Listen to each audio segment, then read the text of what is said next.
Today I fucked up by believing in the 3-day rule in dating. Honestly, I don't know why I'm writing this. I guess even if it helps a single romantic somewhere in the world, it will be worth it. I went on a date with a girl I'd matched on a dating app. As an average-looking guy, I don't get many matches, and the ones I get usually end up ghosting or unmatching me for no reason. Men will know that feeling. Anyway, this girl was different than the rest.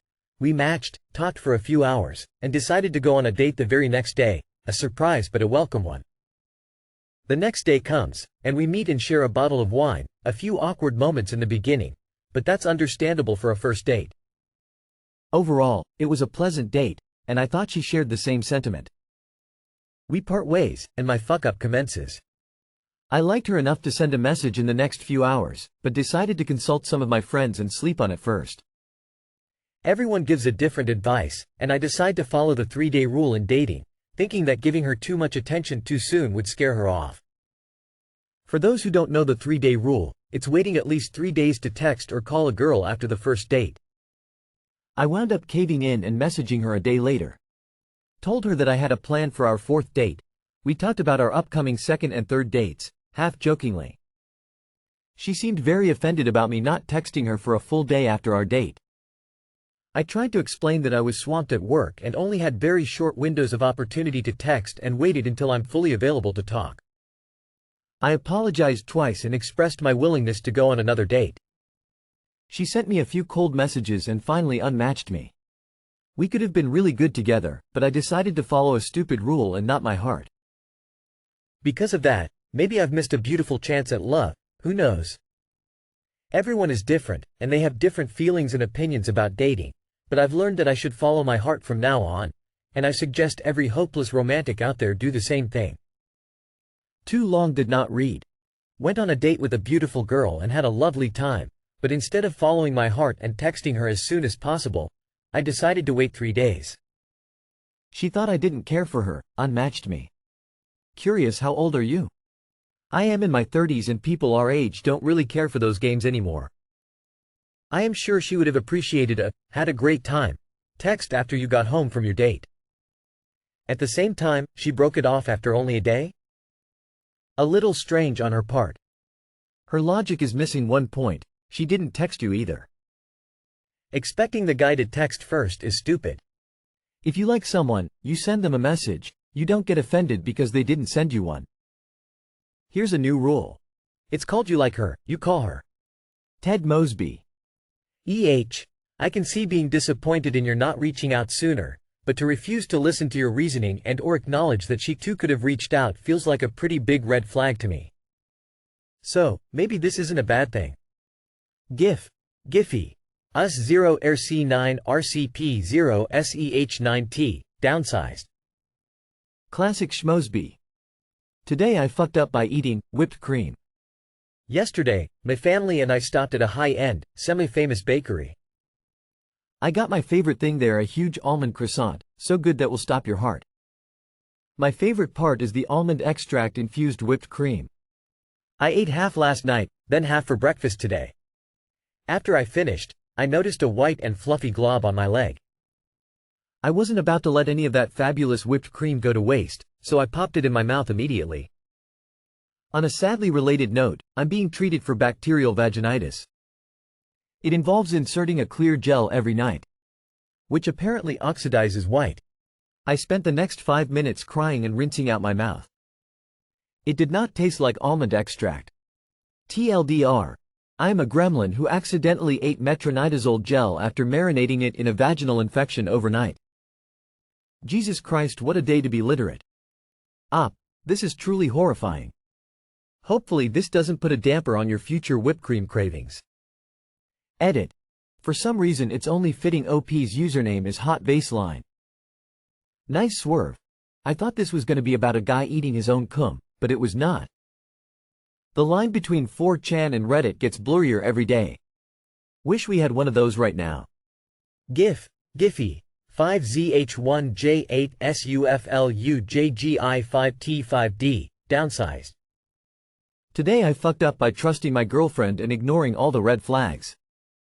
Throw away cause she uses Reddit and would probably recognize my main account. We'll probably recognize this story if she sees it anyways. Oh well. I don't really care. I just need to vent. TIFU, or maybe 8 months ago IFU.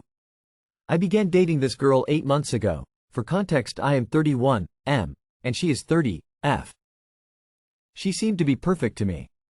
We liked the same things. She said all the right things. We had so much fun together.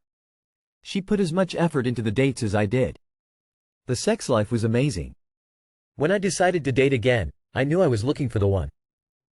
I'm at that stage in my life where I don't want to date around or sleep around anymore.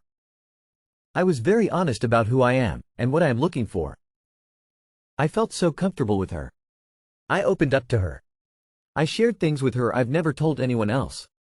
I recognized some red flags very early on. She lacked communication via text. She always said she just forgot, or just fell asleep, or was busy. I asked her about it nicely a couple times, and found out she was taking dating advice from TikTok, and this is something she learned to make me want her more. She admitted to doing it intentionally but would change. This problem continued almost the entire relationship. I should have ran away here, I didn't.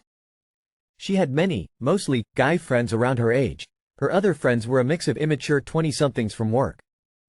She said it's due to her hobbies. Girls don't like video games or cars. I was okay with this, as long as she did not have any sexual history with any of them. I set a hard boundary for this. She admitted to dating one in high school, but it was so long ago there was nothing between them anymore. I was okay with him after meeting him, and she swore up and down there was no sexual history with any others. I later found she and him would send porn, hentai and other suggestive content to each other, which led to me finding out more. I also noticed she would text and call this friend far more often and frequent than she would text or call me. A guy she used to casually hook up with hit her up and said how much he missed her and thought she was really cool. I asked her to block him. She didn't understand why but did anyways, or so she told me. I never verified this. She refused to admit that he was likely hitting her up to hook up. She said he was just being friendly. I told her I don't care either way. It's a hard boundary for me to not be in contact with previous hookups or exes. If she does that, then I don't want to be in a relationship. She said I was being controlling and insecure but would abide by that boundary anyways. I should have ran here, I didn't. She had an out-of-town friend that she goes to shows with. She swore many times that she's never slept with him.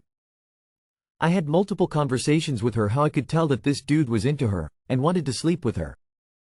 He would pressure her to take ecstasy with him. He had taken advantage of her friend. He was hooking up with a married woman.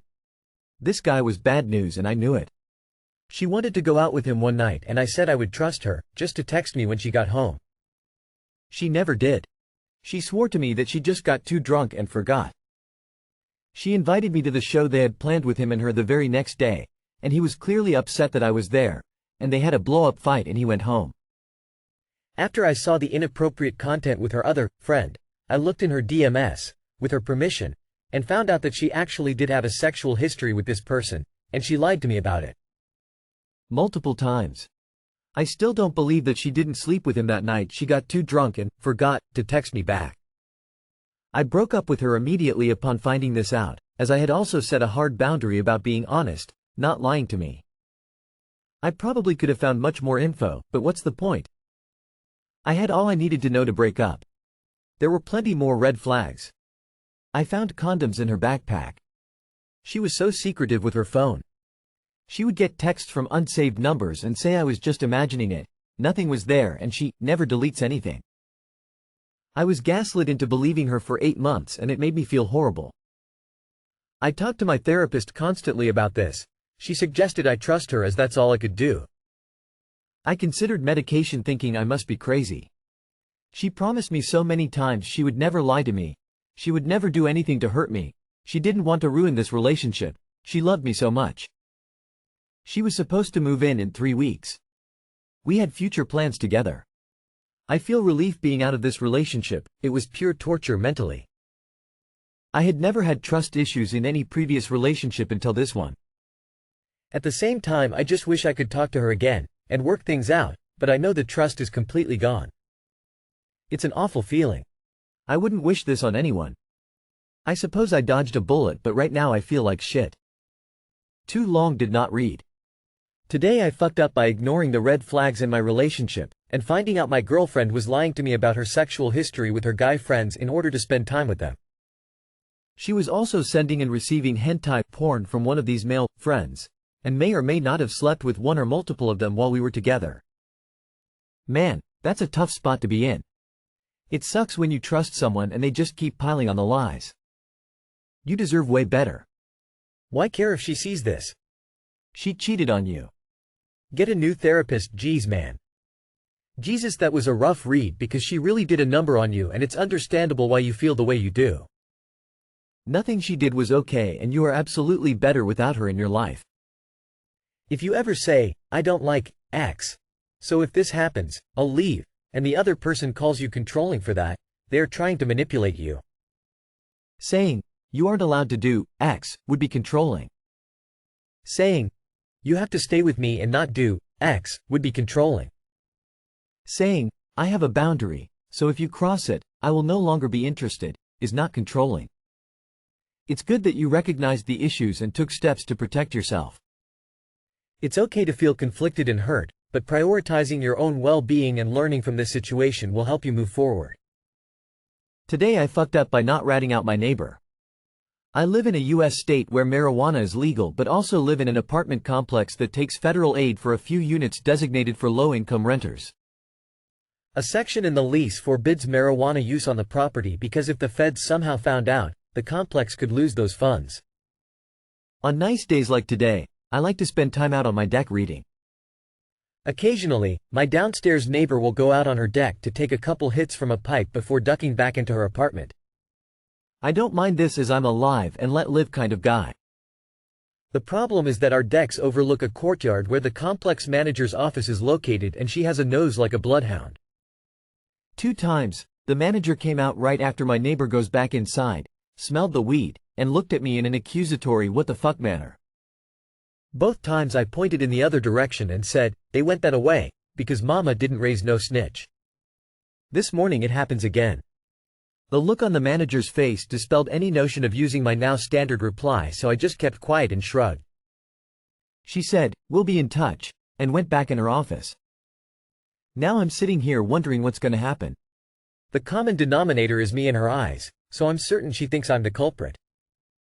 I have messed up lungs from my former career, so smoking is a no-go. I'm also newly retired partially because of the messed up lungs and on a fixed income.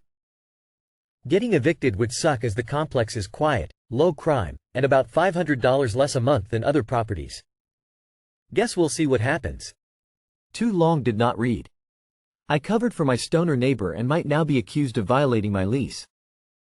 Why not just nip this in the bud and go explain that you medically cannot smoke and that you've smelled it too but don't know the source, nor are you responsible for finding the source. That's not a fuck up. You're good, bro.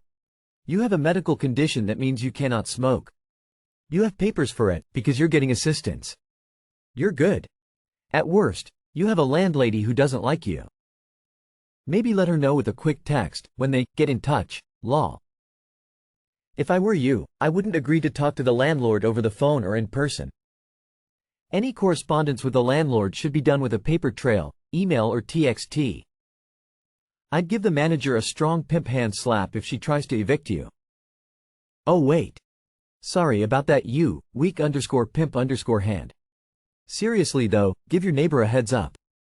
Maybe they can switch to edibles or try a vape that doesn't smell as pungent.